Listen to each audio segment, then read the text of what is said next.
I think good strategies of doing ads on TikTok will need or require sort of native content, right? So whether that's a human in front of you talking, speaking, whether it's done via a trend, for example, right? I think those are the ones that will then drive more traffic, more visibility to your brand, rather than trying to bring an old strategy to TikTok. So in that case, I think it does very well, and we've seen a lot of success on TikTok with brands like WeTV in the past where we ran a lot of TikTok ads for them as well. App downloads, things like that. It is viable. It is very good, but the content needs to be native to that Native. platform. Yeah. Mm.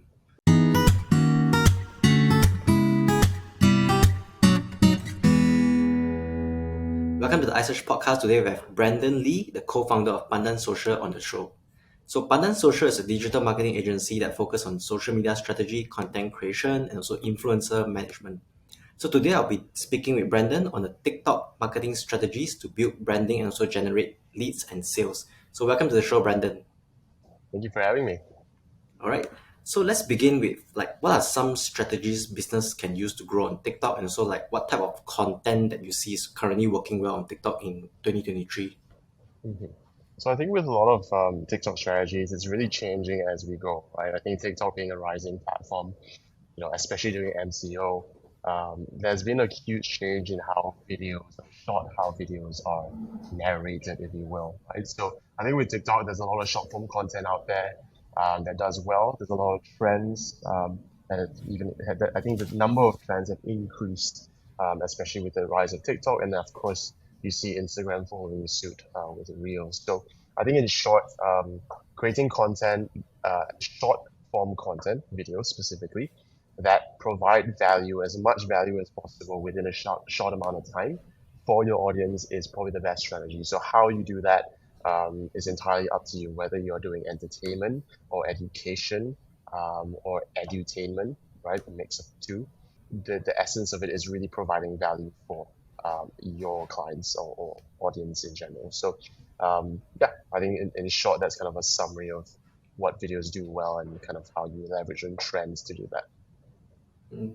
And how do brands leverage on trends? Do they, let's say, do they need to view TikTok every day for 1 2 hours? Is there a place where they can find what are trending type of content on TikTok?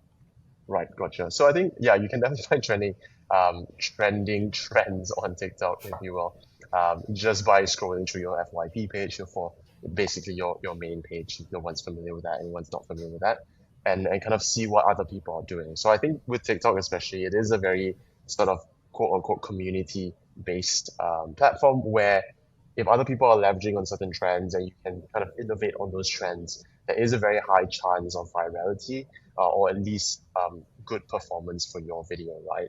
And I think just kind of being on the platform, being attentive to what people are doing, it's a very, very good way to start and a very good way to see what is working and what isn't.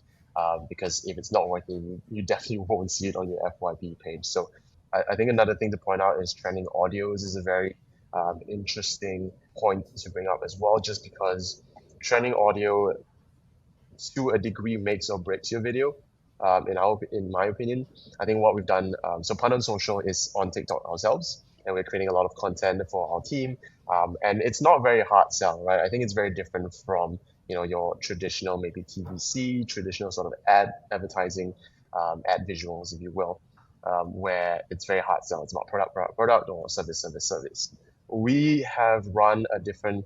We basically run a different strategy on TikTok whereby we are not as hard sell. We bring humor to the content. We bring relatable topics, like for example the agency life. It's a huge topic of discussion where some people hate it, some people love it, some people have a lot to complain about it, and we sort of jump on that trend to be relatable to other agencies or just to be people in the marketing industry, where they can sort of come to us and find humor in what we like to call smiling through the pain.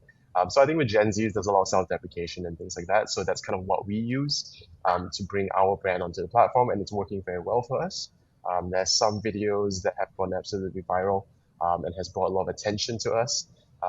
Whenever I meet up with potential clients, prospects, or even just friends, they always bring up the point that, hey, I saw Pandan Social on the FYP page. and you're the only Malaysian company that I've ever seen on TikTok. So on that point, the strategy that we use is working, and even though we're not hard sell, there are a lot of clients and a lot of talent that have come to us, asking for jobs or asking to kind of work with us to kind of build their strategies as well. So it's a kind of different approach, I think, through social media today, where you have to be relatable and have some sort of value for your audience. So yeah, long story short, Mm. I hope that answers your question. Yeah, so it's a platform that you shouldn't be just keep on selling and talk about very boring technical stuff. It's more Yeah, like to be more like a human community kind of platform. exactly. Okay.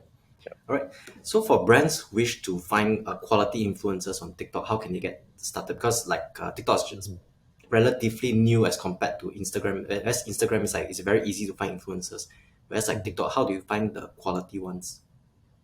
Okay. So before I shamelessly plug Pandan Influencers, which is just a sister agency to Pandan Social, I think one thing to note is that TikTok, because of the way it's set up and because of the age of TikTok, right, it's a fairly young platform globally. So I think in that sense, the virality factor of a lot of personalities slash celebrities, if you can call them that, has a very high rate of them, building their audience. So in terms of, although it's new, there are a lot of quote unquote KOLs, influencers, that are doing very well for themselves. And I think people who have been able to crack the code to get on the FYP page and to be viral, that has done very well for them. So in terms of what we do at Pandan Influencers is exactly that. We are a KOL management agency. So Pandan Social handles all things social media, management, content creation, advertising, etc. Whereas Pandan Influencers helps you choose and select the right KOLs for your campaign.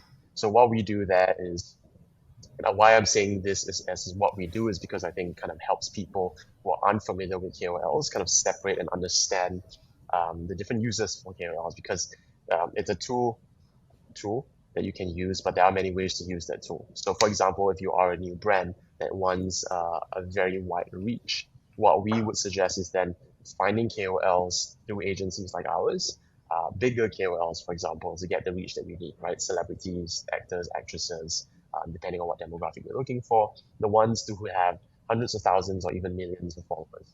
Those are the people that will get your name out there, but they may not necessarily give you the engagement or the conversion that you want. There are exceptions, of course, but for the most part, generally, it may not. On the other end of the spectrum, what we do at Pandan Social is we work with a lot of nano influencers.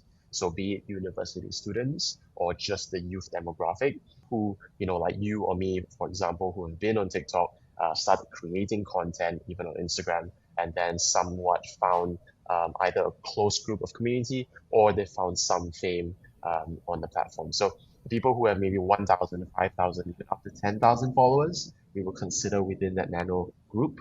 Where we leverage them on is for brands who want high engagement, right? So to give you a very specific example is we've run campaigns for multiple clients here in Malaysia and Indonesia to promote things like apps, store launches.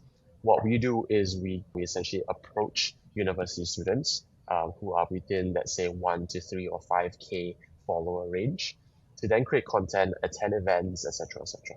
Right? So they are the ones who are getting the word out there about your new brand or about your products, etc. But as well as building brand affinity within the Gen Z community. Right? So, for example, if you remember the days when we were in college, university, even high school, if for some of us who didn't go to theatre tree, to university, etc., we had a large group of friends or a larger group of friends, right? Compared to say now when we're working, that that circle has shrunk inevitably. So with that, I think we create a lot of peer-to-peer interactions, right? Let's say if you Ben, you've gone to this event and you're promoting this product, and I'll be like, oh my god, that's so interesting.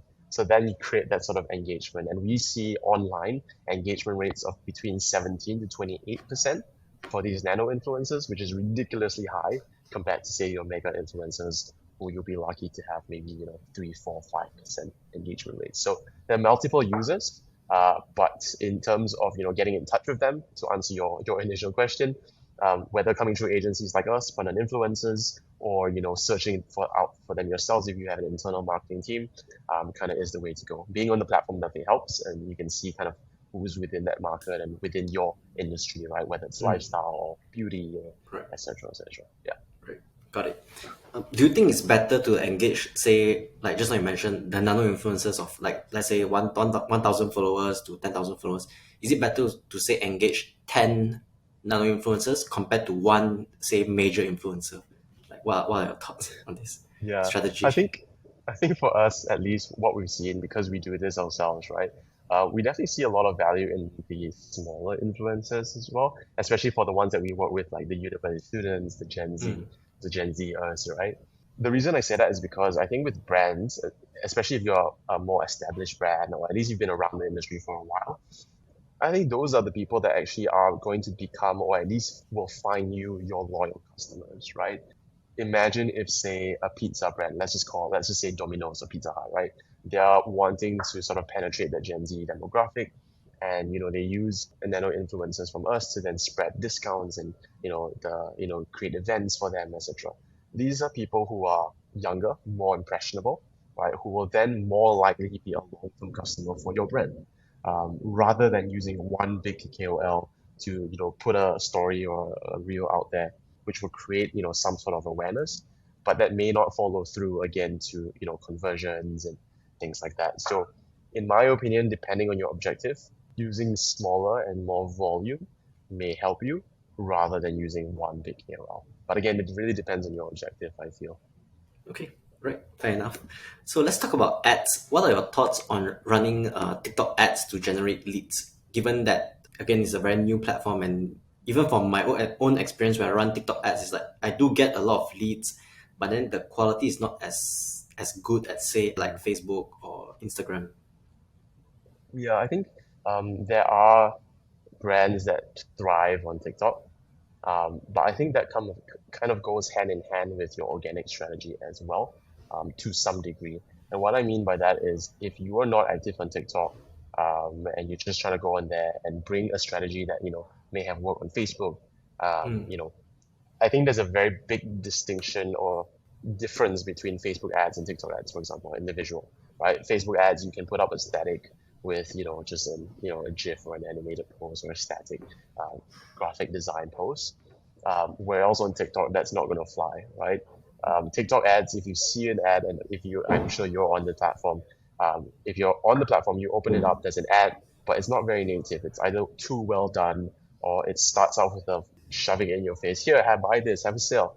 It doesn't fly because people so easily swipe away. I think good strategies of doing ads on TikTok will need or require sort of native content, right? So whether that's a human in front of you talking, speaking, whether it's done via a trend, for example, right?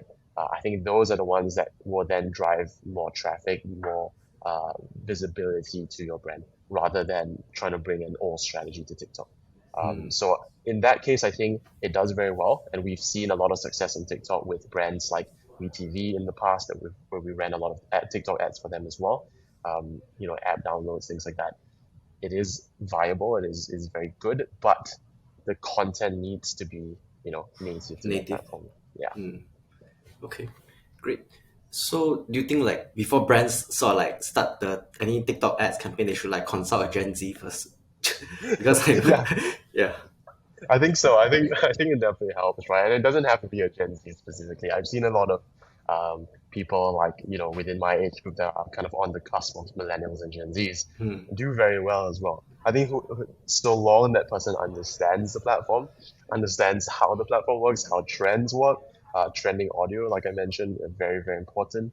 Then I think they'll do fairly well. It's just that we've seen a lot of companies, clients who don't understand it, or understand it at a very surface level, but they don't know how to execute on it. I think that's a very big difference as well between knowing and actually executing, because filming something and having the right narration or narrative is much harder than I think people think. Hmm. So in your opinion, like why are there so few brands in Malaysia that have succeeded on the TikTok platform? Mhm. I think for one, Malaysia sometimes does lag behind in terms of just trends or utilization of certain tech, right? But that being said, we have seen some that are definitely, especially now, I think like today, as of today, right? we do see some that have come to grips of how to use TikTok. I am seeing more and more Malaysian brands kind of pop up. If I can selfishly say, of course, Yeah. we were one of the first, so that was a first mover advantage. But yeah, you can definitely see a lot, like especially in malls, right? Like I've seen Sunway Pyramid, for example, trying to be more active on TikTok, and some videos don't do so well, some videos do. So a lot of us are still kind of trying out the best strategies and what works and what doesn't. So I think a lot of other companies may be quite reluctant to do it, but I think honestly, if I can be absolutely frank, most people just maybe don't understand how to be on it. Right? It's not very easy, especially if you're a company that is of a slightly older generation where TikTok isn't very native to you. It's not a very comfortable platform to be on as well.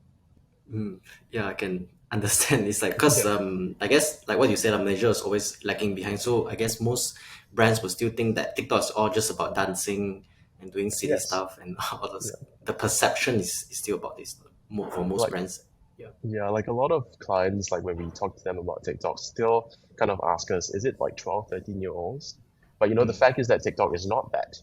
If you look at the data from TikTok themselves, and we are TikTok partners, so we get this data from them, majority of the audience is within that, 24 to 35 range, right? Majority. The second closest is, of course, the Gen Zs, the 18s to the 21s, etc., right? So they're very close by, but then you can still see a lot of people that are of, I want to say older age, but not really, right? Just not mm, Gen Z that are on the platform as well. So to say that it's a young platform is true, but it's just not the case when it's only 12, 13-year-olds and there's no value in terms of monetary sales, etc., right? So yeah. mm, right. Okay, and then next question that the brand will ask is how many times do I need to post on TikTok per week or let's say per month? And also, do I need to like get like a very fancy camera, videographers, or can I just shoot with my phone? Yeah, I'll answer that second question first. I think phone is absolutely fine. I was just talking about this on another interview with BFM the other day, where it's not so much about quality anymore in terms of picture quality, right? You see in the slightly older days with TV and TV commercials where everything needs to be a bit more fancy because everything else on TV was also of that standard. But I think today with TikTok especially, you're getting creators all over the world doing it individually without a team, doing it on their phones, right? And some of them are very, very high quality, don't get me wrong, but a lot of them as well, and a lot of viral content are not. And that's completely fine because when you do it as well, whether it's an iPhone or an Android, doesn't matter as long as the camera works. There's always a good chance that if the story is right, if the narrative, if the content and the value that you bring is good, that your content will perform well as well. So yeah, so with the frequency of the posting, I think it doesn't really matter. What I mean is the quantity can vary, but the consistency is key. So for example, if you are doing, 8 posts a month, then do it, twice a week.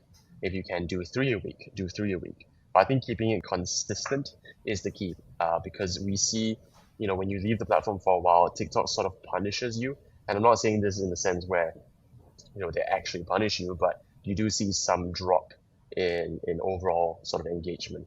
And this is because, of course, TikTok wants you to be on the platform, right? They want you to kind of stay and be engaged with your audience. So alternating days or at least maybe kind of 8 posts, eight sort of TikToks a month is good. But if you can do daily, yeah, sure, go for it. Why not? Because the more content you have, the more chance of virality, the more chance of growth that you have. But of course, whether that's realistic or not for you, whether you have an agency or you have a team, that's a whole other question as well because it does take a lot of time and effort. Even though you're shooting on your phone, it does take a lot of conceptualizing and sort of planning and shooting and editing to do that. So whatever's best for you, but the key is to stay consistent and keep that up, and then I think you'll see some pretty good results. Right, great. So we are coming towards the end of the show. So could you like share some success stories of your clients that have done well on TikTok and what did they do differently? Yeah, so I think what we do is kind of bring our strategy to the clients because if you look at our pages, we've got, as I mentioned, we've got some pretty good well-performing posts. It kind of shows us in terms of data that posts that do well are usually quite relatable. to say a mass amount of people's problems or irks or just things that they can relate to. It could be positive things as well, right? Things that they're happy about. So for us, as mentioned, we sometimes we play on the agency life. We play on hard to work with clients. We talk about our team and we kind of self-deprecate ourselves sometimes, but it's all a narrative that we show out there. It's not sometimes it's not 100% true, right? For example, we have one piece of content that have gone that went viral for the lateness of all our team members, right? Everyone came in after 9. Some people didn't come in at all. But yes, those times may be fairly accurate, but there's no context behind that in terms of, why are they late, right? Were they working somewhere else? Did they have a meeting before that? But we don't show that side. So what we try and do is we show a narrative that kind of relates back to the point that we want to make, the value that we want to bring to the audience. And we sort of use that as our North Star for all our TikTok content. So what we do is with our clients is what we bring that strategy over. So I won't name the clients that we're working with currently, but we're starting to work with them with that kind of strategy in mind. Yeah, and hopefully we see a good growth rate from there as well for them. All right, cool. So to wrap up, before we go, what is the number one tip you will give to a brand that is not on TikTok yet but wish to get started? Um, just give it a go, right? Just give it a go. You may or may not know everything that you need to know right now to be a sort of successful brand on TikTok, but everyone has to start somewhere. So, if you're really lost, you can reach out to us, of course. But if not, then just give it a go. Learn, have a feedback loop to improve content, be on the platform, see what other people are doing. It's okay to sort of replicate what they're doing as a start and then come up with your sort of own ideas afterwards, right? Every idea out there is not new; it's just a remix. So I think that's kind of what we also need to kind of realize where, you know, it's okay to kind of watch what people are doing and do it for yourselves as well. Yep. I think for a brand who wish to get started, just download the app, spend 10 to 20 hours to see, and you will see a lot of repetitive things that appear, and those are the trending content, and use those trending content to like sort of like kickstart your brand on TikTok. Yeah, So, exactly. yep. All right. Thanks, Brandon, for coming onto the show. Check out Pandan Social down below, and I'll see you in the next episode. Thank you so much.